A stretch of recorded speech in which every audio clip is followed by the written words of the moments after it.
Di sekolah, terdapat sebuah geng yang bernama Slebel. Geng yang berisikan 5 anggota yang bernama Arga dikenal sebagai ketua geng. Adapun Leon sebagai wakil ketua di geng tersebut.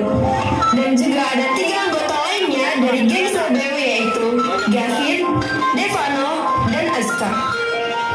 Arga dan teman-temannya berkumpul untuk segera masuk ke dalam kelas.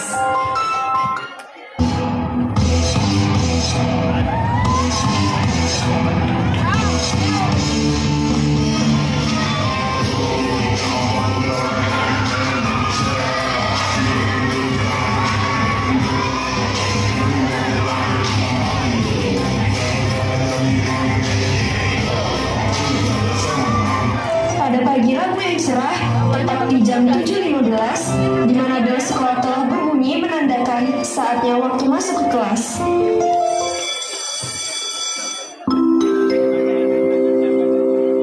Saatnya jam pertama dimulai.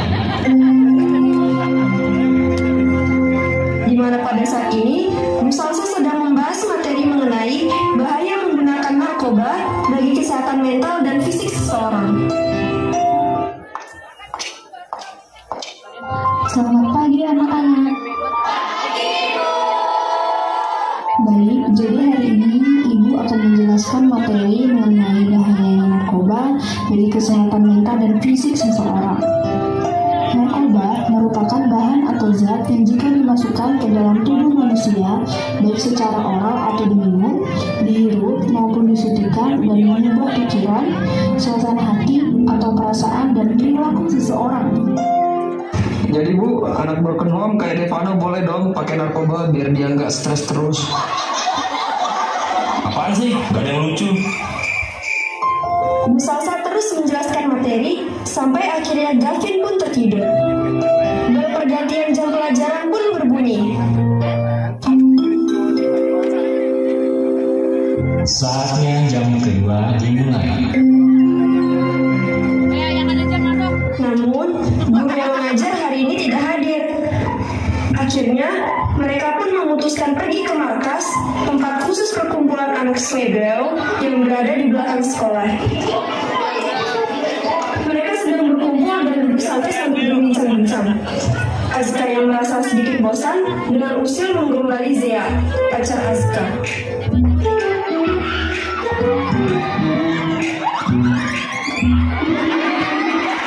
Sekarang jam berapa sih? Jam 9. Kok aneh? Aneh kenapa? Iya, aneh. Waktu terus bertambah tapi cantikmu tidak pernah berubah.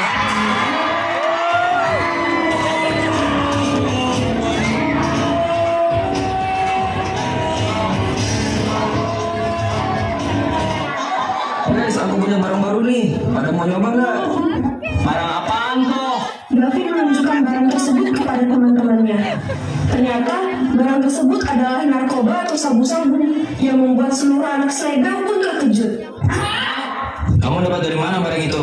Ada lah, kalian nggak perlu tahu, cukup aku dan Tuhan yang tahu. Jelaskan Gavin, ini bukan waktu yang bercanda. Ribet, kalau nggak mau nggak usah tanya. Kamu kalau mau rusak, gak usah ajak-ajak orang. Semua kesal terhadap Gavin, terlebih Arga. Namun, karena ia tidak ingin berdebat, ia pun akhirnya mengajak teman-teman yang lain untuk pergi meninggalkan Gavin sendiri. Udah, biarin aja dia. Ayo kita pergi sekarang. Gak nyangka aku, Vin. Ih, dasar bandar. Aku lah, kalau kalian mau pergi aja. Hanya ada Azka, Zea, Baby dan juga Gavin yang tetap berada di markas. Kalian masih di sini, nggak ikut tinggalin aku kayak mereka. Namun, tak satu pun dari mereka menjawab pertanyaan tersebut. Azka yang saat ini tepat berada di samping Gavin dengan cepat merampas barang tersebut dari genggaman Gavin. Apa sih Kak? Balik ke sini. Cara pakainya gimana, Pin? Gavin, Baby dan juga Zea terkejut dengan apa yang dikatakan Azka barusan. Hah? Serius? Pengen nyobain? Banyak tanya nih, mau ngajarin atau enggak? Oke gas, sini aku ajarin. Azka, aku gak suka ya kamu kayak gini. Udah, diam aja. Zea sangat kecewa dengan perilaku Azka. Ia hanya bisa diam dan memilih duduk di pojok markas bersama Baby. Tiba-tiba, Zea melihat Lily, salah satu siswi culun di sekolah. Lily berada tepat di dekat markas anak Slebel dan melihat ke arah Zea dan Baby. Beb, itu bukannya si Lily ya?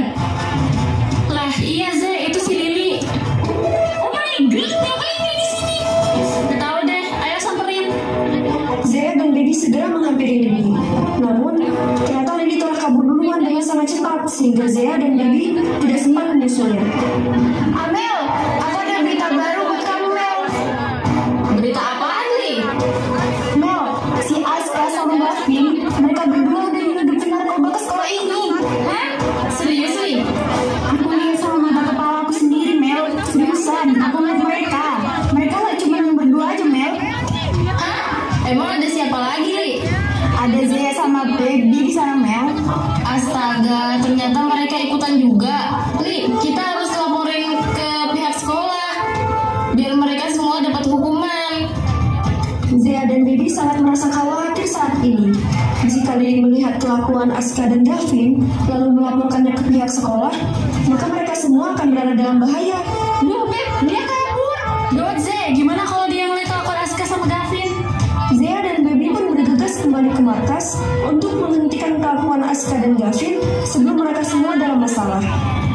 Stop, Vin. Udahin semua ini. Aska, udah.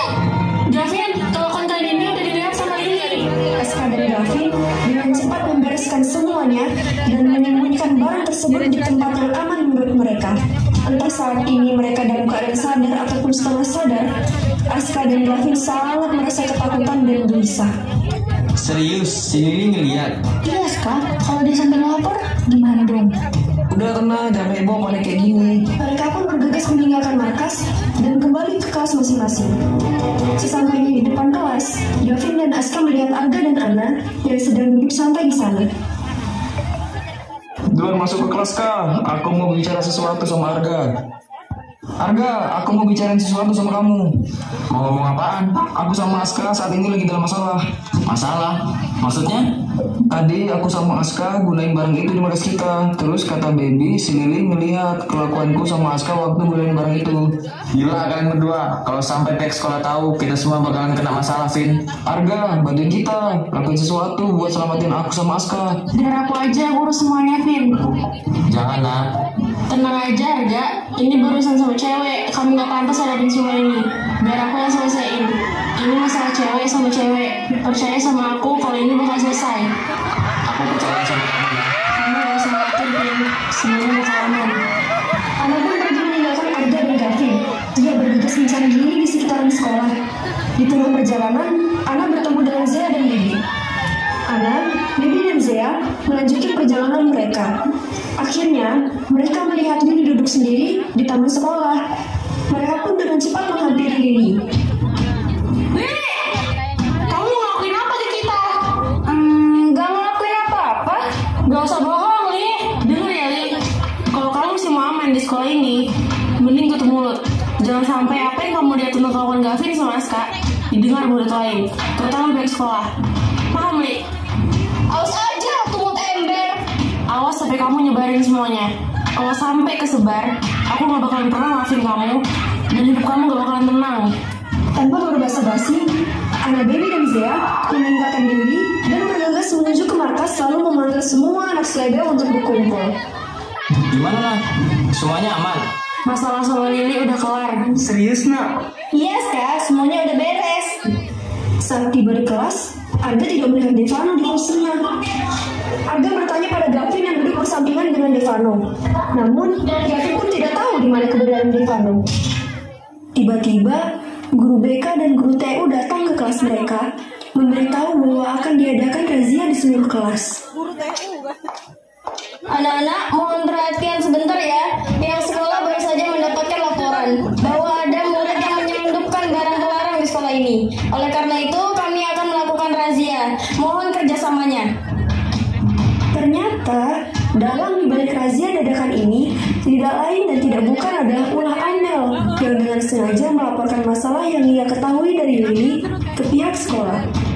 Akhirnya, razia di kelas mereka pun selesai dilakukan. Guru-guru meninggalkan kelas mereka. Tetapi, anak-anak selebel masih bingung kemana menghilangnya Devano saat ini. Mereka telah mencari ke seluruh bagian sekolah, namun tidak juga menemukan Devano. Oh iya, ada satu tempat yang belum mereka cek, yaitu markas. Mereka pun bergegas menuju ke markas. Saat tiba di sana, mereka melihat Devano yang terbaring di lantai dengan mulut yang berbusa. Devano! Dev, kamu kenapa? Arga tidak sengaja melihat sebuah bungkusan yang berada di samping tangan Devano. Ia pun mengambil bungkusan itu. Setelah tahu apa isi dari bungkusan tersebut, Arga langsung melempar bungkusan itu ke lantai dan membuat semuanya terkejut. Ini semua karena kamu, Vin. Kok aku sih? Maksud kamu apa? Kalau aja kamu nggak bawa barang ini ke sekolah, Devano nggak bakal kayak gini. Itu salah Devano sendiri. Aku nggak pernah maksa dia buat nyentuh barang itu. Tapi kamu yang bawa barang ini ke sekolah. Anda, maksudmu apa? Mau ngebela yang salah. Gavin nggak salah. Puas kamu sekarang. Maksudmu apa? Udah, jangan bikin masalah lagi. Kalau aja kamu nggak bawa barang ini ke sekolah, Devano nggak bakal kayak gini. Semuanya sudah larut dalam kemarahan masing-masing.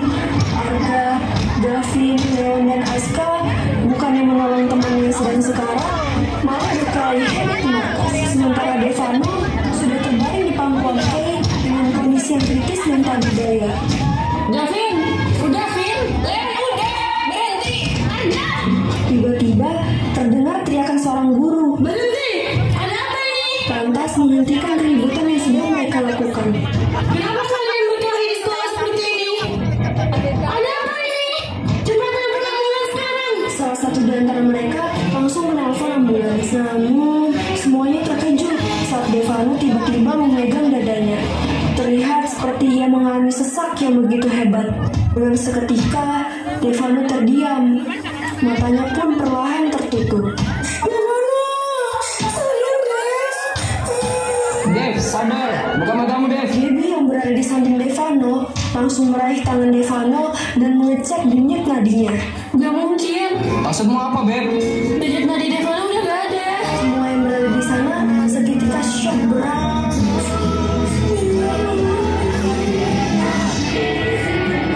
Bangun, Dev. Jangan tinggalin kita. Bangun, Dev. Bangun.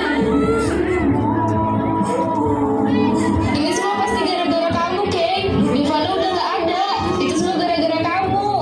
Fanny yang terbawa amarah langsung menampar Amel. Mulutmu dijaga, Amel. Hingga membuat Amel pergi. Semua ini gara-gara kamu, Vin. Kamu yang bertanggung jawab atas kematian Devano. Bukan aku. Gara-gara kamu, Vin, Devano kena imbas dari barang yang kamu bawa. Bukan cuma Devano, tapi aku juga kena. Gara-gara kamu juga, aku ikut-ikutan nyobain barang itu. Gara-gara kamu, Devano meninggal, Vin. Di kelas waktu itu, kamu bilang kalau narkoba bisa hilangin stres buat Devano. Lihat sekarang, Devano nyobain barang itu buat hilangin stres. Dan semua itu karena kamu, Vin. Devano meninggal karena kamu, Vin. Karena kamu. Kita hancur, Vin. Itu semua karena kamu. Semua hancur karena kamu, Vin. Karena kamu. Bukan aku. Satu kelas dibuat terkejut dengan tindakan Gavin. Begitupun dengan anak-anak Slebeo yang saat ini berada di hadapan Gavin. Vin, kamu kenapa? Devano, kamu masih hidup? Tanpa berpikir panjang, Gavin langsung memeluk Devano yang saat ini berada di hadapannya. Aku nggak bakal nyoba barang yang bakal bikin pertemanan kita hancur. Nggak akan pernah. Ngomong apa sih, Vin? Kamu ngigau, Vin. Vin, kalau masih ngantuk tidur aja lagi. Lanjutin mimpiin aja ya. Gavin masih bingung dengan semuanya. Ia heran mengapa teman-temannya tertawa, sedangkan ia sangat merasa takut dengan hal yang terjadi pada Devano. Setelah beberapa menit kemudian, Gavin sadar bahwa ia barusan hanya mengalami mimpi buruk. Ternyata cuma mimpi, guys. Namun, Gavin senang dengan mimpi yang ia alami. Dengan semua mimpi itu, niat buruk yang terlintas di pikirannya pun hilang. Ia tidak ingin kehilangan orang-orang yang sangat ia sayangi dalam hidupnya. Jadi teman-teman, pesan moral yang dapat kita ambil dari drama ini adalah narkoba dapat merusak masa depan generasi bangsa. Oleh karena itu, kalangan pelajar sebagai penerus bangsa harus diselamatkan dari ancaman bahaya narkoba. Berlandaskan ilmu pengetahuan harus terus dibarengi dengan pendidikan moral dan agama. Pemberantasan dan pencegahan narkoba menjadi perhatian dalam mewujudkan generasi muda bebas narkoba. Yang tidak kalah penting ialah pendidikan moral dan keagamaan harus lebih ditekankan kepada diri kita masing-masing. Karena salah satu penyebab terjerumusnya kita ke dalam hal negatif termasuk penyalahgunaan narkoba ini adalah kurangnya pendidikan moral dan keagamaan yang kita serap. Inilah penampilan drama dari kelas 11 IPA 2. Sekian, terima kasih.